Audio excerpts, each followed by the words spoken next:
Welcome to blessing today morning glory. എല്ലാവരെയും ഇന്നത്തെ എപ്പിസോഡിലേക്ക് ഞങ്ങൾ ഒരുമിച്ച് സ്വാഗതം ചെയ്യുന്നു. ലോകമെമ്പാടുമുള്ള ദൈവമക്കൾ ഒരുമിച്ച് ജോയിൻ ചെയ്യുന്ന ഒരു ടൈമാണ് ഈ ഒരു മോർണിംഗ് ഗ്ലോറിയുടെ Bible study time. So it's a beautiful time. ഒത്തിരി പേർ കർത്താവുമായിട്ട് അടുത്തൊരു ബന്ധത്തിലേക്ക് ഈ മോർണിംഗ് ഗ്ലോറി എപ്പിസോഡിലൂടെ വന്നിട്ടുണ്ട്. ഒത്തിരി പേർ വചനം പഠിക്കുന്നു. ഒത്തിരി പേരുടെ ലൈഫ് കർത്താവ് പണിതുയർത്തുകയാണ്. ഹല്ലേലൂയ. കഴിഞ്ഞ ദിവസം ബ്രദർ ഡാമിൻ റിലീസ് ചെയ്തൊരു ബുക്കാണ് ഫൗണ്ടേഷൻസ് ഓഫ് ഫെയ്ത്ത്. ഈ ബ്ലെസ്സിംഗ് ടുഡേ മോർണിംഗ് ഗ്ലോറിയിലൂടെ പല ഫൗണ്ടേഷണൽ ലെസൺസ് കർത്താവ് നൽകിക്കൊണ്ട് നമ്മുടെ ലൈഫിനെ കർത്താവ് പണിതുകൊണ്ടിരിക്കുകയാണ്. ആമേൻ. സോ അതിനുവേണ്ടി നമ്മളെല്ലാവരും തയ്യാറെടുക്കുക. ഇന്നും കർത്താവ് ചില പുതിയ കാര്യങ്ങൾ നമ്മളോട് സംസാരിച്ച് നമ്മളോട് പഠിപ്പിച്ച് കർത്താവ് നമ്മുടെ ലൈഫിനെ റെഡിയാക്കി എടുക്കാൻ പോവുകയാണ്. ആമേൻ. ഒന്ന് ലൈവ് ചാറ്റിൽ ഇടാമോ? We are a work in progress. നമ്മളെല്ലാവരും കർത്താവിന്റെ പണിപ്പുരയിലാണ്. ആമേൻ. We are a work in progress. ഒന്ന് പരസ്പരം പറയുമോ? We are a work in progress. കർത്താവ് നമ്മുടെ മേൽ ചില കാര്യങ്ങൾ ചെയ്തുകൊണ്ടിരിക്കുകയാണ്. ആമേൻ. വിശ്വസിക്കുന്നവർ ചേർന്ന് ആമേൻ പറഞ്ഞാലും. നമുക്ക് ഇന്നത്തെ കീ സ്പോൺസേഴ്സിന് വേണ്ടി ആദ്യം പ്രാർത്ഥിക്കാം. ഇന്ന് Joji and Reena from Dubai, അവരാണ് ഇന്നത്തെ ഫസ്റ്റ് സ്പോൺസർ. ഇന്ന് മകൾ ജിയാന ജോജിയുടെ 6th ബർത്ത്ഡേ ആണ്. Many happy returns of the day Jiana. God bless U. നമുക്ക് ഒരുമിച്ച് പ്രാർത്ഥിക്കാം. കർത്താവെ, ഞങ്ങൾ ഒരുമിച്ച് ജിയാനയ്ക്ക് വേണ്ടി പ്രാർത്ഥിക്കുന്നു. ദൈവ പൈതലായി വളരുവാനും ദൈവിക ആരോഗ്യം ഉണ്ടാകുവാനും ഞങ്ങൾ പ്രാർത്ഥിക്കുന്നു. കർത്താവ് ഇനിയുള്ള ഫ്യൂച്ചറിൽ ദൈവത്തിന്റെ ബ്ലെസ്സിങ് മകളുടെ മേൽ ഉണ്ടാകട്ടെ. സ്റ്റഡീസ് ഞങ്ങൾ ഇപ്പോൾ തന്നെ ബ്ലെസ് ചെയ്ത് പ്രാർത്ഥിക്കുന്നു. അപ്പോൾ തന്നെ ജോജി ബ്രദറിന് വേണ്ടി പ്രാർത്ഥിക്കുന്നു. ജോലിയിൽ വലിയ ഉയർച്ചയും അനുഗ്രഹങ്ങളും ഉണ്ടാകുവാൻ വേണ്ടി ഞങ്ങൾ പ്രാർത്ഥിക്കുന്നു. കർത്താവെ, സിസ്റ്റർ റീനയ്ക്ക് വേണ്ടി പ്രാർത്ഥിക്കുന്നു. ഈ കുടുംബത്തെ പിതാവിന്റെയും പുത്രന്റെയും പരിശുദ്ധാത്മാവിന്റെ നാമത്തിൽ ഞങ്ങൾ ഒരുമിച്ച് അനുഗ്രഹിച്ച് പ്രാർത്ഥിക്കുന്നു. കർത്താവെ, രണ്ടാമത് നമുക്കൊരു കീ സ്പോൺസർ ഉള്ളത് Lily and John from Ernakulam. വർഷങ്ങളായി അറിയാവുന്ന ഒരു ഫാമിലിയാണ്, അങ്കിളും ആന്റിയുമാണ്. ഇന്ന് അവരുടെ 64th വിവാഹ വാർഷികമാണ്. 64th wedding anniversary. May God bless U. കർത്താവ് ഇത്രയും നാൾ ബ്യൂട്ടിഫുൾ ആയിട്ട് കർത്താവ് നടത്തി. ദൈവം ഇതുവരെ നൽകിയ സകല നന്മകൾക്കും നന്ദി സൂചകമായിട്ടാണ് അവർ ഇന്നത്തെ എപ്പിസോഡ് സ്പോൺസർ ചെയ്തിരിക്കുന്നത്. May God bless U. നമുക്ക് ഒരുമിച്ച് പ്രാർത്ഥിക്കാം. കർത്താവെ, ഞങ്ങൾ നന്ദി പറയുന്നു. കർത്താവ് 64 വർഷങ്ങൾ അവരെ വഴി നടത്തി. കർത്താവ്, ഞങ്ങൾ പ്രാർത്ഥിക്കുന്നു ഇനിയും കർത്താവിന്റെ വലിയ ഫേവർ, വലിയ പ്രൊട്ടക്ഷൻ, വലിയ ഗൈഡൻസ് ഇനിയുമുള്ള വർഷങ്ങളിൽ ഉണ്ടാകട്ടെ എന്ന് ഞങ്ങൾ പ്രാർത്ഥിക്കുന്നു. കർത്താവെ, മക്കളെയും കൊച്ചുമക്കളെയും ഞങ്ങൾ ഒരുമിച്ച് അനുഗ്രഹിക്കുന്നു. കർത്താവെ, ദൈവമേ, പലരും രക്ഷിക്കപ്പെടുവാനുണ്ട്. യേശുവിന്റെ നാമത്തിൽ രക്ഷ അവർ മേൽ പ്രവേശിക്കട്ടെ എന്ന് ഞങ്ങൾ പ്രാർത്ഥിക്കുന്നു. കർത്താവെ, അപ്പോൾ തന്നെ കുടുംബത്തിലെ സകല വ്യക്തികളുടെ മേൽ ദൈവിക സംരക്ഷണം, ദൈവിക ആരോഗ്യം, സമാധാനം, കൃപയും എല്ലാം ഉണ്ടാകുവാൻ വേണ്ടി ഞങ്ങൾ ഒരുമിച്ച് പ്രാർത്ഥിക്കുന്നു. ഞങ്ങൾ ഒരുമിച്ച് ഇന്നത്തെ 2 സ്പോൺസേഴ്സിനെ അനുഗ്രഹിച്ച് പ്രാർത്ഥിക്കുന്നു. യേശുവിന്റെ നാമത്തിൽ തന്നെ. ആമേൻ, ആമേൻ. God bless you. നിങ്ങൾക്കും ഇതുപോലെ സ്പോൺസർ ചെയ്യാൻ ആഗ്രഹമുണ്ടെങ്കിൽ അതിന്റെ ഡീറ്റെയിൽസ് സ്ക്രീനിൽ ഉണ്ട്. ദയവായി ഈ ഡീറ്റെയിൽസ് ഉപയോഗിച്ച് കോൺടാക്ട് ചെയ്താലും. ആമേൻ. കഴിഞ്ഞ ദിവസങ്ങളെല്ലാം ഓർപ്പിച്ചതുപോലെ നമ്മുടെ കോൺഫറൻസസ് നടക്കുന്നു. അതിന്റെ ഡീറ്റെയിൽസ് സ്ക്രീനിലുണ്ട്. Youth conference October 11 to 13 and women's conference glow November 8 and 9. ഇതിലേക്ക് എല്ലാവരെയും ഇൻവൈറ്റ് ചെയ്യുന്നു. ആമേൻ. നമ്മൾ ഒരുമിച്ച് ഇന്നത്തെ വചന സന്ദേശത്തിലേക്ക് പ്രവേശിക്കാൻ പോവാണ്. കർത്താവ് വലിയ കാര്യങ്ങൾ നമ്മുടെ ഇടയിൽ ചെയ്യാൻ പോവുകയാണ്. God bless U.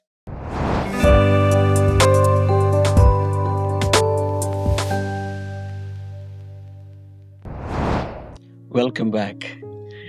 ഈ ദിവസങ്ങളിലൊക്കെ നമ്മൾ ചിന്തിച്ചുകൊണ്ടിരിക്കുന്നത് എല്ലാവർക്കും പ്രയോജനപ്പെടുന്നു എന്ന് ഞാൻ വിശ്വസിക്കുകയാണ്. തുറക്കപ്പെട്ട സ്വർഗമാണ് നമ്മുടെ പ്രധാന വിഷയം. താക്കോലുകൾ തന്നു കഴിഞ്ഞു. സ്വർഗം തുറന്നു കഴിഞ്ഞാൽ ദർശനം ഉണ്ടാകുമെന്ന് പറഞ്ഞു. ദർശനം ഉണ്ടായില്ലെങ്കിൽ ജനം മര്യാദ വിട്ട് നടക്കുകയും നശിച്ചു പോവുകയും ചെയ്യും. ജീവനുള്ളതിനൊക്കെ എന്ന് വെച്ചാൽ ജീവനുള്ളതും ചരിക്കുന്നതും അങ്ങോട്ടും ഇങ്ങോട്ടും മൂവ് ചെയ്യേണ്ടതിനൊക്കെ ദൈവം കണ്ണു കൊടുത്തിട്ടുണ്ട്. സൈറ്റ് അല്ലെങ്കിൽ വിഷൻ സർവൈവലിന് തന്നെ ആവശ്യമാണെന്ന് ചാൾസ് സിൻഡോൾ പറഞ്ഞ കാര്യം ഞാൻ നിങ്ങളോട് പറഞ്ഞു. ശരിക്കും പറഞ്ഞാൽ ദർശനമില്ലെങ്കിൽ നാശമാണ്, ദർശനമില്ലെങ്കിൽ മരണമാണ്. കഴിഞ്ഞ ദിവസം ഞാൻ പറഞ്ഞു ഓർക്കുന്നുണ്ട്, എല്ലാ വാഹനങ്ങളുടെയും 4 വീലേഴ്സ് പോലെയുള്ള എല്ലാ വാഹനങ്ങളുടെയും വിൻഷീൽഡ് മുമ്പിലുള്ളത് ഗ്ലാസ് ആയിരിക്കും, സീ ത്രൂ ആയിരിക്കും, നല്ല ക്ലിയർ ആയിരിക്കണം. അതിന് വേണ്ടിയിട്ട് വൈപ്പർ വരെ പിടിപ്പിച്ചിട്ടുണ്ട് ക്ലീൻ ചെയ്യാൻ. കാരണം ഈ മുമ്പോട്ടുള്ളത് കണ്ടില്ലെങ്കിൽ അപകടം ഉറപ്പാണ്. ഒരുപക്ഷെ ഡ്രൈവർ ഉൾപ്പെടെ വാഹനത്തിൽ ആരൊക്കെ ഉണ്ട് അവരെല്ലാം സ്പോട്ടിൽ മരിക്കാൻ സാധ്യതയുണ്ട്. അതുകൊണ്ട് അതിനുള്ള പ്രീകോഷണറി ആയിട്ടാണ് ഈ വിൻഡ്ഷീൽഡ് ഗ്ലാസ് ആക്കിയിരിക്കുന്നതും വൈപ്പർ വെച്ചിരിക്കുന്നതും. ഇത് കൂടാതെ ഒരു സാധനം കൂടെ മിക്കവാറും എല്ലാ വണ്ടികൾക്കും ഉണ്ട്. ഒരു വാട്ടർ ജെറ്റ് മുകളിലോ താഴെ എവിടെയെങ്കിലും പിടിപ്പിച്ച് കാണും. പ്രസ് ചെയ്യുന്ന സമയത്ത് അതിലൂടെ വെള്ളം വരികയും വൈപ്പർ കൊണ്ട് ക്ലീൻ ചെയ്യാൻ സാധിക്കുകയും ചെയ്യും. ആധുനിക വാഹനങ്ങളിൽ ഈ ഓട്ടോമാറ്റിക്കായിട്ട് തന്നെ ഇത് ചെയ്യുന്ന എന്ന് പറഞ്ഞാൽ ഒരു ഡ്രോപ്പ് വെള്ളം വീണാൽ അപ്പോൾ തന്നെ തുടച്ച് കളയുന്ന രീതിയിൽ ടെക്നോളജി വളരെയധികം വികസിതമാണ്. അത്രയും ഫീച്ചേഴ്സ് ഉണ്ട്. ഇതിൽ തന്നെ ലിക്വിഡ് സോപ്പ് കലർത്തിയിട്ടുണ്ട് ഈ വെള്ളത്തിൽ. അപ്പോൾ അതുകൊണ്ട് എപ്പോഴും ഈ വണ്ടി ഓടിക്കുന്ന ആൾക്ക്, വാഹനം ഓടിക്കുന്ന ആൾക്ക് വളരെ ക്ലിയറായി മുന്നിലേക്ക് കാണാൻ കഴിയണം. ഇതാണ് വിഷൻ. വിഷൻ എന്ന് പറഞ്ഞാൽ എവിടെ നമ്മൾ എത്തിച്ചേരണം, അതാണ് വിഷൻ. എന്നാൽ അതിലേക്ക് ചെല്ലുവാനുള്ള മാർഗമാണ് മിഷൻ, ദൗത്യം, മറ്റേ ദർശനം. അപ്പോൾ ഇങ്ങനെയുള്ള കാര്യങ്ങളൊക്കെ നമ്മളിങ്ങനെ ചർച്ച ചെയ്തുകൊണ്ടിരിക്കുകയാണ്. കഴിഞ്ഞ ദിവസം ഞാൻ പറഞ്ഞു, ദർശനം എന്ന് പറയുമ്പോൾ പലതരത്തിലുള്ള ദർശനങ്ങൾ ആവശ്യമാണ്. ഏറ്റവും ആദ്യം മനുഷ്യന് വേണ്ട ഒരു ദർശനമാണ് ദൈവദർശനം. ഇന്നലെ ഞാൻ അതിനെക്കുറിച്ച് സംസാരിച്ചു, ഓർമ്മയിലുണ്ടോ? കഴിഞ്ഞ ദിവസങ്ങളുള്ളത് മിസ് ചെയ്തവർ യൂട്യൂബിൽ ചെന്ന് അത് ടൈപ്പ് ചെയ്ത് നോക്കി കാണണേ. ദൈവദർശനം, ദൈവമാരാണ്, എങ്ങനെയുള്ളവനാണ്. ഒത്തിരി പേരുടെ അകത്ത് അവികലമായ ഒരു സങ്കല്പം മാത്രമാണ് ദൈവം. യഥാർത്ഥ ദൈവത്തെക്കുറിച്ചുള്ള യഥാർത്ഥ ദർശനം ഒത്തിരി പേർക്കില്ല. സോ ദൈവജനത്തിൽ നിന്നാണ് ശരിയായിട്ടുള്ള ഒരു റെവലേഷൻ ദൈവത്തെക്കുറിച്ചുള്ളത് നമുക്ക് കിട്ടുന്നത്. യെഹെസ്കേലിന് ദൈവം കൊടുത്ത ദർശനത്തെക്കുറിച്ചൊക്കെ നമ്മൾ കണ്ടു. ഭയങ്കരമാണ്. മനുഷ്യൻ്റെ വാക്കുകളിൽ, മാനുഷിക ഭാഷകളിൽ ഒരിക്കലും ദൈവത്തെ വർണ്ണിച്ചോ അല്ലെങ്കിൽ പറഞ്ഞു പിടിപ്പിക്കാൻ സാധ്യമല്ല. നേരിട്ട് അല്ലെങ്കിൽ ദർശനത്തിൽ കണ്ടാലും എല്ലാം കാണാനുള്ള പ്രാപ്തി നമുക്കില്ല. അത്രയ്ക്ക് വലിയവനും ഭയങ്കരനുമാണ് ദൈവം. 104 സങ്കീർത്തനത്തിൽ ആദ്യ വചനത്തിൽ തന്നെ നമ്മൾ വായിക്കുന്നത്, വസ്ത്രം ധരിച്ചിരിക്കുന്ന പോലെ അവൻ പ്രകാശത്തെ ധരിച്ചിരിക്കുന്നു. ഞാനിവിടെ ഷർട്ട് ഇട്ടിരിക്കുന്നു, പക്ഷേ അതിന് പകരം പ്രകാശം കൊണ്ടുള്ള വസ്ത്രം ധരിച്ചിരിക്കുന്നു. He's glorious, he's living in unapproachable light. ഈ കാര്യങ്ങളൊക്കെ നമ്മൾ കണ്ടു. അടുത്തതായി നമുക്ക് വേണ്ടതാണ് എല്ലാ വ്യക്തികൾക്കും, ഭൂമിയിൽ ജീവിക്കുന്ന എല്ലാവർക്കും അറിയാം, ഭൂമിയിലെ ലൈഫ് ടെമ്പററിയാണ്. കാണുന്നതെല്ലാം താൽക്കാലികമാണ്. Everything that is seen is temporary, but everything that is unseen is eternal. എല്ലാവർക്കും അറിയാം. So have a vision of heaven and hell. അടുത്ത് ദൈവം കഴിഞ്ഞാൽ പിന്നെ എല്ലാവർക്കും ഉണ്ടായിരിക്കേണ്ട ഒരു ദർശനമാണ് സ്വർഗം എന്താണ്, നരകം എന്താണ്. നേരിട്ട് കണ്ടില്ലേലും, ദർശനത്തിൽ കണ്ടില്ലേലും, വചനത്തിൽ നിന്നുള്ള വെളിപ്പാടിലൂടെ കിട്ടുന്ന ഒരു വിഷൻ എങ്കിലും മിനിമം എല്ലാവർക്കും ഉണ്ടായിരിക്കണം. കാരണം ആ വിഷൻ ഇല്ലെങ്കിൽ എങ്ങോട്ടാ പോകുന്നതെന്നറിയില്ല. ഞാൻ എൻ്റെ ശുശ്രൂഷ ജീവിതത്തിൽ ഈ കഴിഞ്ഞ 40 വർഷത്തിലധികം സമയത്ത് ഒത്തിരി പേരോട് ചോദിച്ചിട്ടുണ്ട്, നിങ്ങൾ മരിച്ചു കഴിഞ്ഞാൽ സ്വർഗത്തിൽ പോകുമോ? നിങ്ങളോട് ഞാൻ ചോദിക്കുകയാണ്, നിങ്ങൾ മരിച്ചാൽ എവിടേക്കാണ് പോകുന്നത്? സ്വർഗത്തിലേക്കാണോ നരകത്തിലേക്കാണോ? ബൈബിൾ അധികം വായിച്ചിട്ടില്ലാത്ത, രക്ഷിക്കപ്പെട്ടിട്ടില്ലാത്ത ഒട്ടുമിക്കവാറും എല്ലാവരുടെയും ആൻസർ അതെങ്ങനെയാണ് ബ്രദർ ഇപ്പോഴേ അറിയുന്നത്? മരിച്ചാലല്ലേ അറിയാൻ പറ്റൂ. മരിച്ചു കഴിഞ്ഞാലല്ലേ ഞാൻ എവിടെ എത്തും എന്നുള്ളത് അറിയാൻ സാധിക്കും. അടുത്ത ചിലരുടെ ഉത്തരം, സ്വർഗമുണ്ടോ നരകമുണ്ടോ എന്നുള്ളത് എങ്ങനെയാണ് നമുക്കെന്താ ഉറപ്പ്? ഇതൊക്കെയല്ലേ യാഥാർത്ഥ്യം. ഇവിടെ നമ്മൾ പോയി തീർന്നു. ഞാൻ മരിച്ചു കഴിയുമ്പോൾ അതോടെ എൻ്റെ ജീവിതം തീർന്നു, പിന്നെ ഞാനില്ല. That means I am extinct. After this life there is no life, there is no after life. അങ്ങനെ വിശ്വസിക്കുന്ന ഒത്തിരി പേരുണ്ട്. അടുത്ത ആളുകൾ, I don't know, I am not bothered. ഇപ്പോൾ ജീവിക്കുന്നു, ഇന്ന് ഞാൻ ജനിച്ചു, ഇന്ന് ഞാൻ ഉണർന്നു, ഇന്ന് ഞാൻ ജീവിക്കുന്നു, നാളെ എന്താണെന്ന് എനിക്കറിഞ്ഞുകൂടാ. I don't know, I am not bothered. അതാണ് അടുത്ത ചിലരുടെ ഉത്തരം. അതിനെക്കുറിച്ച് എനിക്കറിയില്ല, അറിയണമെന്ന് താല്പര്യമില്ല. കാരണം പലരും പല അഭിപ്രായം പറയും, ഇവരാരും പോയിട്ടില്ലല്ലോ. സോ അങ്ങനെ പോകുന്നു. ഇങ്ങനെ ഒത്തിരി വിവിധ സങ്കല്പങ്ങളും അഭിപ്രായങ്ങളുമാണ് സ്വർഗത്തെക്കുറിച്ചും നരകത്തെക്കുറിച്ചും മനുഷ്യർക്കുള്ളത്. ഞാൻ നിങ്ങളോട് പറഞ്ഞിട്ടുണ്ട്, പലപ്പോഴും ഞാൻ കേട്ട് വളർന്നിട്ടുള്ളത്, ഇതാണ്. ഈ ഭൂമിയിൽ നമുക്കൊത്തിരി സന്തോഷത്തിൻ്റെ നാളുകളും സന്തോഷത്തിൻ്റെ ദിവസങ്ങളും, ചില ദിവസങ്ങൾ ഭയങ്കരമായി നമ്മൾ ക്ലൗഡ് 9-ലായിരിക്കും. ഭയങ്കര സന്തോഷത്തിൻ്റെ ദിവസങ്ങൾ. ഒരു വിവാഹം വീട്ടിൽ നടക്കുന്നു, ഒരു കുഞ്ഞ് പിറക്കുന്നു, അല്ലെങ്കിൽ നല്ലൊരു മാർക്ക് കിട്ടുന്നു, എന്തെങ്കിലുമൊക്കെ സെലിബ്രേഷൻ നടക്കുന്നു, കൂട്ടുകാരുമായി പാർക്കിൽ പോകുന്നു, യാത്ര ചെയ്യുന്നു, വിനോദയാത്രകൾ, ഔട്ടിങ്, വെക്കേഷൻ, ഇങ്ങനെ സന്തോഷത്തിൻ്റെ കുറേ നാളുകളുണ്ട്. അതാണ് സ്വർഗം. പിന്നെ ചില സമയത്ത് ആരും കാണാതെ ബാത്റൂമിൽ കയറിയിരുന്ന് നമ്മൾ കരയും, അല്ലെങ്കിൽ ബെഡ്റൂമിൽ കയറി വാതിലടച്ച് ആരുമില്ലാതെ എല്ലാവരും ഉപേക്ഷിക്കപ്പെട്ടതുപോലെയുള്ള അനുഭവങ്ങൾ, പരാജയങ്ങൾ, നിന്ദകൾ, പരിഹാസങ്ങൾ, ക്രിറ്റിസിസം, സാമ്പത്തിക ബുദ്ധിമുട്ടുകൾ, തകർച്ചകൾ, കുടുംബ പ്രശ്നങ്ങൾ, ഇതിലൂടെയൊക്കെ നമ്മൾ വലിയ വേദനയിലൂടെ പോകും. അതാണ് നമ്മുടെ നരകം. അങ്ങനെയുള്ള ഒരു ഫിലോസഫിയിൽ ജീവിക്കുന്ന ഒത്തിരി പേര്. ഇതാണ് ഞാൻ കേട്ട അധികവും വളർന്നിട്ടുള്ളത്. എന്നാൽ യഥാർത്ഥത്തിൽ സ്വർഗത്തെക്കുറിച്ചും നരകത്തെക്കുറിച്ചും വചനം എന്ത് പറയുന്നു എന്നുള്ളത് നമ്മൾ അറിഞ്ഞിരിക്കുന്നത് നല്ലതാണ്.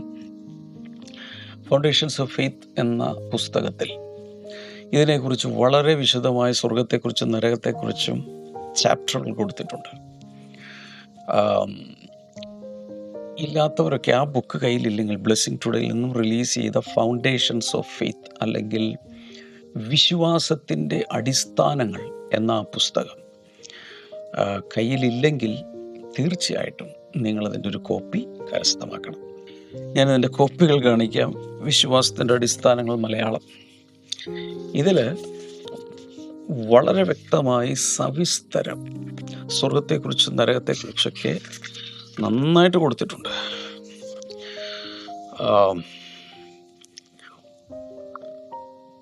29-ാമത്തെ അധ്യായം നിത്യസ്വർഗം, 28 നിത്യനരകവും ശിക്ഷാവിധികളും വളരെ വ്യക്തമായി കൊടുത്തിട്ടുണ്ട്. അതിൻ്റെ ഇംഗ്ലീഷ് കോപ്പി, മലയാളം കോപ്പി, ഇതെല്ലാം നിങ്ങൾക്ക് ആമസോണിൽ ലഭിക്കും, അല്ലെങ്കിൽ ബ്ലെസ്സിങ് ടുഡേയിൽ ആരെങ്കിലുമൊക്കെ ആയിട്ട് ബന്ധപ്പെട്ട് കൊച്ചിയിലൊക്കെ ഉള്ളവർക്ക് നേരിട്ട് വന്ന് മേടിക്കാവുന്നേ ഉള്ളൂ. നമ്മുടെ ബ്ലെസ്സിങ് ടുഡേ റിസോഴ്സസ് ബുക്ക് സ്റ്റോളുണ്ട്. ഞാൻ പറഞ്ഞു വന്നത്, വ്യക്തമായി അറിയണം എങ്ങോട്ടാ പോകുന്നതെന്ന്. നമ്മൾ ഏതൊരു യാത്രയ്ക്ക് പോകുമ്പോഴും ആദ്യം തന്നെ ഫൈനൽ ഡെസ്റ്റിനേഷൻ നമ്മൾ ഫിക്സ് ചെയ്യും. എനിക്ക് കൊച്ചിയിൽ നിന്നും കൊല്ലത്തേക്ക് യാത്രയാകണം. ഇവിടെ തന്നെ ഞാനത് ഫിക്സ് ചെയ്യുക. കാറിന് പോകണോ, ട്രെയിനിൽ പോകണോ, വേറെ എന്തെങ്കിലും മാർഗത്തിൽ പോകണോ, നമ്മൾ ഫിക്സ് ചെയ്യുക. ഡെസ്റ്റിനേഷൻ എവിടെ എത്തിച്ചേരണം, ആ ലക്ഷ്യസ്ഥാനം നമ്മൾ ആദ്യം ഫിക്സ് ചെയ്യും. ശരിയല്ലേ? ദൈവവചനത്തിലൂടെ നമ്മൾ മനസ്സിലാക്കുക. ദൈവവചനമാണ് സകലത്തിൻ്റെ അടിസ്ഥാനം, അല്ലെങ്കിൽ ആധാരം. That is the final word. ആരെന്ത് പറഞ്ഞാലും, ആരെന്ത് പഠിപ്പിച്ചാലും, ആരെന്ത് വിശ്വസിച്ചാലും നമ്മൾ തട്ടിച്ചു നോക്കേണ്ടത് എന്തിനോടാണ്? ദൈവത്തിൻ്റെ വചനത്തിലാണ്. അതാണ് ആധികാരികമായ ഫൈനൽ സേ, അവസാന വാക്ക് എന്ന് പറയുന്നത്. അതിൽ തന്നെ പല സ്ഥലങ്ങളിലായിട്ട് പഴയ നിയമത്തിലും പുതിയ നിയമത്തിലും നിത്യ നരകത്തെക്കുറിച്ചും സ്വർഗത്തെക്കുറിച്ചൊക്കെ ഒത്തിരി കാര്യങ്ങൾ പറഞ്ഞിട്ടുണ്ട്. അതിൻ്റെ ഡീറ്റെയിൽഡ് സ്റ്റഡിയിലേക്ക് ഞാൻ പോകുന്നില്ലെങ്കിലും ഓടിച്ചൊന്ന് പറയാൻ ആഗ്രഹിക്കുന്നു. കാരണം ഈ പറയുമ്പോൾ തന്നെ ഒരുപക്ഷെ നമ്മുടെ അകത്ത് പരിശുദ്ധാത്മാവ് നല്ല ഒരു ട്രൂത്ത് കൊണ്ടുള്ള, അല്ലെങ്കിൽ സത്യം കൊണ്ടുള്ളൊരു ശരിക്കുള്ളൊരു വിഷ്വലൈസേഷൻ, ദർശനം കർത്താവ് തരും.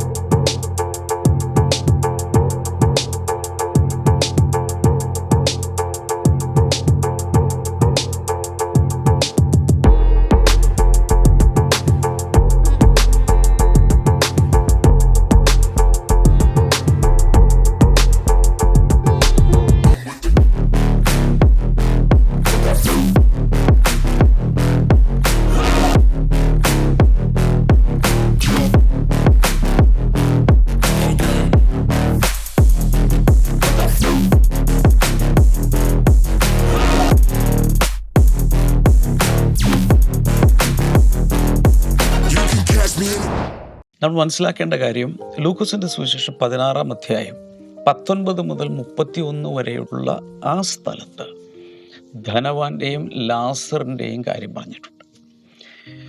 അത് ഒരു വെറും ഉപമയായിട്ട് ആരും കരുതരുത്.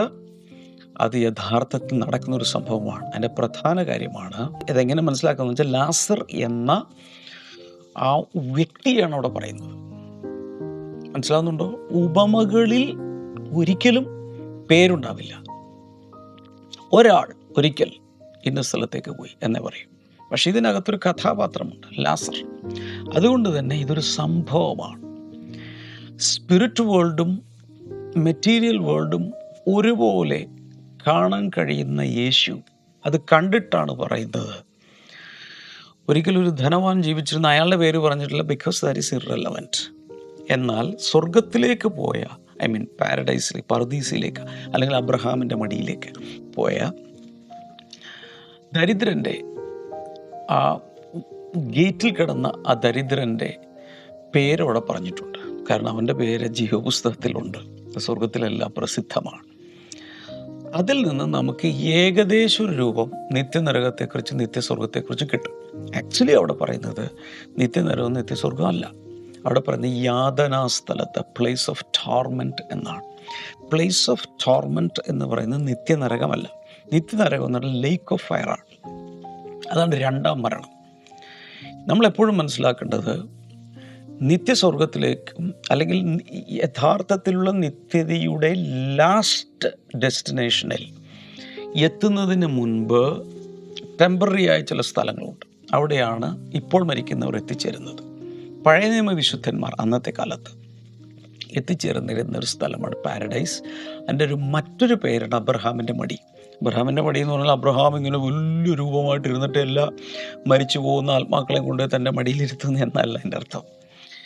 പാരഡൈസ്, പറുദീസയ്ക്ക് പറഞ്ഞിരിക്കുന്ന വേറെ പേരാണ് അബ്രഹാമിൻ്റെ മടി. നമ്മുടെ വിശ്വാസികളുടെ എല്ലാവരുടെയും പിതാവായി അതിൻ്റെ മടിയിൽ ചെന്ന് ആശ്വാസം കൊള്ളുന്നു എന്ന രീതിയിലായിരിക്കാം അങ്ങനെ ഒരു വന്നത്. പക്ഷെ അതിൽ നിന്നും പാരഡൈസ് എന്താണ്, അല്ലെങ്കിൽ നിത്യ സ്വർഗത്തെക്കുറിച്ചുള്ള ഒരു പിക്ചർ കിട്ടും, ചെറിയൊരു ഗ്ലിംസ്. അതുപോലെ തന്നെ ഇവിടെ യാതനാ സ്ഥലത്തെത്തി എന്ന് പറഞ്ഞിരിക്കുന്നത് അതൊരിക്കലും നരകമല്ല. നരകത്തിൽ ഇപ്പോൾ ആരും പോയിട്ടില്ല, പ്രിപ്പയർഡാണ്.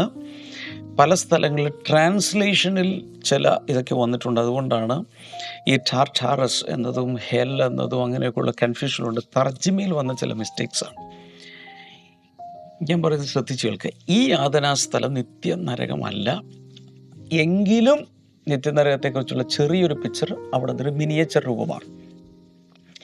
നിത്യനരകത്തിലേക്ക് ആദ്യമായി വീഴാൻ പോകുന്നത് എതിർ ക്രിസ്തുവും കള്ളപ്രവാചകനുമാണ്. അത് ലാസ്റ്റാണ്. അവരെയൊക്കെ പിടിച്ച് നരകത്തിലേക്ക് തള്ളിയിടും.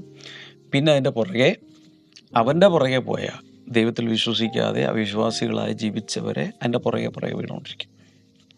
ഇപ്പോൾ പലരും ദർശനത്തിൽ അതിലൊക്കെ കണ്ടാലും ചിലർ ദർശനത്തിൽ ഇന്നതാണെന്ന് കാണിച്ചു കൊടുക്കും. എന്നാൽ പലപ്പോഴും പലരും യാതനാ സ്ഥലമാണ് കാണുന്നത്. നിത്യനരകത്തിലേക്ക് വരാൻ പോകുന്ന ഈ നിത്യതയിലാണ് അന്ത്യന്യായവിധിക്ക് ശേഷം പെറുക്കിയിടാൻ പോകുന്നത്. അങ്ങനെയാണ് നമ്മൾ മനസ്സിലാക്കേണ്ടത്. ഞാൻ പറഞ്ഞു വന്നത്, ചെറിയൊരു രൂപം നിത്യനരകത്തെക്കുറിച്ചുള്ളത് നമുക്ക് കിട്ടും. അതിൽ മനസ്സിലാക്കേണ്ട കാര്യങ്ങൾ, hell is for unbelievers. Hell is made for Satan and his angels. പക്ഷെ അവിടേക്കാണ് അവിശ്വാസികൾ ചെന്ന് വീഴുന്നത്. But there are no unbelievers in hell. എന്നാൽ നരകത്തിൽ ചെന്നാൽ അൺബിലീവേഴ്സ് ഇല്ല. ഞാൻ ഈ പുസ്തകത്തിൽ വളരെ വ്യക്തമായി സ്വർഗത്തിൻ്റെ പ്രകൃതം എന്താണ് എന്നുള്ളത് പറഞ്ഞിട്ടുണ്ട്. ഒന്ന്, ടോർമെൻറ്റ്, എന്നും ദണ്ഡനമാണ്. അതിൻ്റെ വാക്യങ്ങൾ ഞാൻ പറയുന്നില്ല, ഈ പുസ്തകത്തിൽ നിങ്ങൾക്ക് നോക്കാം. മിസറി, ഭയങ്കരമായ ദുരിതവും യാതനയും. പെയിൻ, വേദന, എന്നും വേദനകളാണ്. അടുത്തത് റെക്കഗ്നിഷൻ ഓഫ് അതേഴ്സ്, മറ്റുള്ളവരെ തിരിച്ചറിയാൻ കഴിയും, വ്യക്തമാണ്, ഇതിലും പറഞ്ഞിട്ടുണ്ട്. അടുത്തത് ഈ നരകത്തിനകത്ത് അല്ലെങ്കിൽ യാതനാ സ്ഥലത്ത് എവിടെയായാലും നിരന്തരം പ്രാർത്ഥനകളാണ്. രക്ഷിക്കണേ, എന്നെ ഇവിടെ നിന്ന് പുറത്തിറക്കണേ, നിരന്തരം പ്രാർത്ഥനകളാണ്. അപ്പം ഇവിടെ പ്രാർത്ഥിക്കാത്തവർ പോലും നിത്യകാലം മുഴുവൻ അവിടെ പ്രാർത്ഥിക്കും, വ്യക്തമാണ്. അടുത്തത് calling and begging but no answer. ഈ പ്രാർത്ഥിച്ചാലും ഒരു ആൻസർ ഇല്ല. പിന്നെ ഭയങ്കരമായി കേണപേക്ഷിച്ച് കരയിലും ബഹളവുമാണ്, പക്ഷേ യാതൊരു തരത്തിലും ഒരു ഉത്തരവും കിട്ടുകയില്ല. നരകത്തിലുള്ളവർക്ക് ആഗ്രഹങ്ങളും അഭിലാഷങ്ങളും ഉണ്ടാകും, പക്ഷേ നിറവേറുകയില്ല. അവിടെ കുടിക്കാനോ ഭക്ഷിക്കാനോ ഒന്നും തന്നെയില്ല. ഇൻ അതർ വേർഡ്സ്, നിത്യനരകത്തിൽ കിടക്കുന്നവർ നിത്യകാലം ഉപവാസത്തിലായിരിക്കും. ഒരിക്കലും മോചനമില്ല, ഭക്ഷണമില്ല. അടുത്തത് അൺക്വഞ്ചബിൾ ഫയർ, കെടാത്ത തീ എവിടെ ഉണ്ടായിരിക്കും? സെപ്പറേഷൻ. അടുത്തത് എന്ന് വെച്ചാൽ എല്ലാറ്റിൽ നിന്നും, ബന്ധുമിത്രാദികൾ തുടങ്ങി എല്ലാവരിൽ നിന്നുമുള്ള എന്നും എന്നേക്കുമുള്ള വേർപാടാണ്. No fellowship, no friendship, no comradeship, അങ്ങനെ ഒന്നില്ല. ഇത് നിത്യകാലത്തേക്കാണെന്ന് ഓർക്കണം. No visitors, no holiday, no leave, no outing, no vacation, no parole, ഇതൊന്നുമില്ല. അല്ല, ചിന്തിച്ചു നോക്ക്, വചനം വ്യക്തമായിട്ട് പറയുന്നു. ഇനി ഭൂമിയിൽ നടക്കുന്ന കാര്യങ്ങളെക്കുറിച്ച്, ഭൂമിയിൽ നടന്ന കാര്യങ്ങളെക്കുറിച്ചുള്ള ഓർമ്മ അപ്പോഴും ഉണ്ടായിരിക്കും. അത് റിമോഴ്സ് ആൻഡ് റിഗ്രറ്റ് ആയിട്ട് മാറും. നിത്യകാലം ദുഃഖിച്ചുകൊണ്ടിരിക്കും, നിത്യകാലം ഖേദിച്ചുകൊണ്ടിരിക്കും. എൻ്റെ ഭൂമിയിലുള്ള ആയുസ്സിൽ മര്യാദയ്ക്ക് ജീവിച്ചിരുന്നെങ്കിൽ. പലരും പറഞ്ഞതാണ്, വചനം പറഞ്ഞതാണ്, പപ്പ പറഞ്ഞു, മമ്മി പറഞ്ഞു, പാസ്റ്റർ പറഞ്ഞു, പലരും പറഞ്ഞു. ഇതുവരെ ഞാനതനുസരിച്ചില്ല. Wailing and gnashing of teeth. അടുത്തത് കരച്ചിലും പല്ലുകടിയും ഉണ്ടാകും. പല്ലുകടിക്കുന്നത് അറിയാലോ, കോപവും ദേഷ്യവും ഫ്രസ്ട്രേഷനും കൊണ്ട് എന്നും കരച്ചിലും പല്ലുകടിയും. അതുപോലെ ഭയങ്കരമായ ഫ്രസ്ട്രേഷൻ ആൻഡ് ആങ്കർ പറഞ്ഞു വേംസ്, അവിടെ ഈ തീയിലുള്ളിലൂടെയും പുഴുക്കൾ. ഇത് സാത്താനും അവൻ്റെ ദൂതന്മാർക്കും വേണ്ടി ഉണ്ടാക്കിയതാണെങ്കിലും ദൈവത്തിൽ വിശ്വസിക്കാതെ ജീവിക്കുന്നവർ അതിൽ ചെന്ന് എൻ്റെ പെയ്യും. ഇത് നിത്യമാണ്, മോചനമില്ല. അതേസമയം സ്വർഗത്തിൻ്റെ ഏകദേശം ഒരു രൂപം പല സ്ഥലങ്ങളിലായി ബൈബിളിൽ പറഞ്ഞിട്ടുണ്ട്. ഒരു വിശുദ്ധ സ്ഥലമാണ്. It is a holy place, it is a happy place. മരണമില്ല, കണ്ണുനീരില്ല, ദുഃഖമില്ല, കരച്ചിലില്ല, വേദനയില്ല, ശാപമില്ല. എന്നും സംഗീത സാന്ദ്രമായി എന്നും പാട്ടുകളും ആരാധനയും ഒക്കെ ഉണ്ടായിരിക്കും. അവിടെ ട്രീ ഓഫ് ലൈഫ് അഥവാ ജീവൻ്റെ വൃക്ഷമുണ്ട്, റിവർ ഓഫ് ലൈഫ്, ജീവൻ്റെ നദിയുണ്ട്, ഫെലോഷിപ്പ്, കൂട്ടായ്മയുണ്ട്. അവിടെ എന്നും നമ്മൾ കൂടുതലായി കാര്യങ്ങൾ പഠിച്ചുകൊണ്ടിരിക്കും.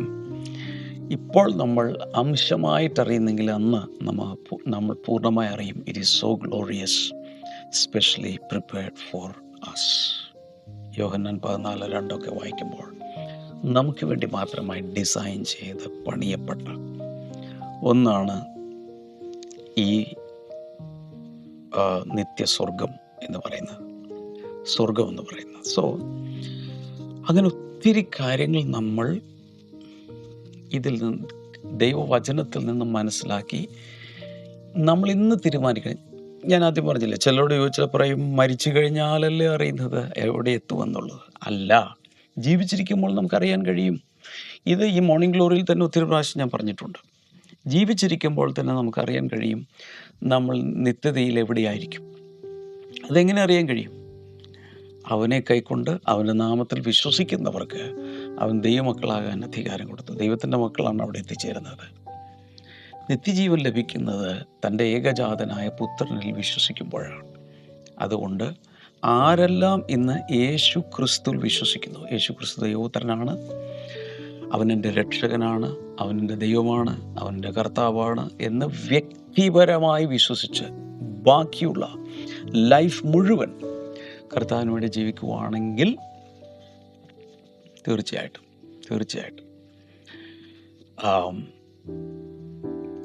നാം അവിടേക്ക് പോകുന്നു എന്നുള്ള ഉള്ളുറപ്പ് നമുക്കുണ്ടായിരിക്കും.